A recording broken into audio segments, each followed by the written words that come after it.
ભાઈ આજે સવારમાં છે ને નાસ્તો કરવાનો બી રહી ગયો ને એક તો ઉપરથી ટીવી બી બગડી ગઈ.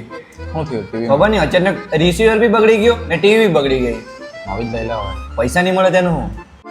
તો ઈએમઆઈ પર લઈ લે ને. સાચી વાત છે ભાઈ, ઈએમઆઈ પર જ લઈ લઈએ.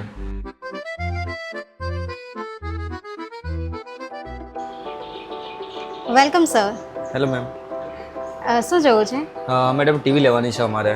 હા, મળી જશે ને. 32 ઇંચથી લઈને 65 ઇંચ સુધીની ટીવી મળી જશે એલજીમાં. મેડમ કોઈ નવા ફીચર વાળી ટીવી છે આપણે ત્યાં? હા છે ને, આ એલજીની એઆઈ ટીવી છે. આ એલજીનું એઆઈ ટીવી તમને તમારા નામથી બોલાવશે. કઈ રીતે? Play સૈયારા song on YouTube. Anshna, okay, I'll play it on YouTube.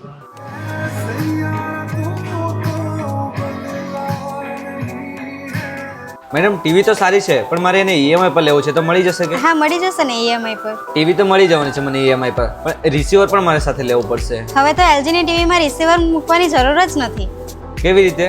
હવે ડાયરેક્ટ સેટેલાઇટથી જ ચાલશે, રિસીવરની જરૂર નહીં પડે. બતાવશો મને કેવી રીતે થાય? હા, આ છે વિધાઉટ રિસીવર અને વિધાઉટ ઇન્ટરનેટ વાળી ટીવી. આ કેબલ ટીવી સાથે કનેક્ટ કરો અને રિસીવરની જરૂર નથી, ડાયરેક્ટ સેટેલાઇટથી ચાલશે. મને પણ વિધાઉટ ઇન્ટરનેટ વાળી ટીવી 0 ડાઉન પેમેન્ટ પર મળી ગઈ છે. થોડા ટાઈમમાં હું પણ લેવાનો છું અને તમે પણ લેવા માંગતા હોય તો 15મી ઓગસ્ટ જન્માષ્ટમી આવી રહી છે તો તહેવાર પર તમે ટીવીની ખરીદી કરી શકો છો આપણા પલક ઇલેક્ટ્રોનિક્સ સુરખાઈમાંથી, જ્યાં તમને અવનવા ગિફ્ટ પણ મળી જવાના છે. તો આ વિડીયો તમારા તમામ મિત્રોને જરૂરથી શેર કરો અને વિઝિટ કરો પલક ઇલેક્ટ્રોનિક્સ સુરખાઈ.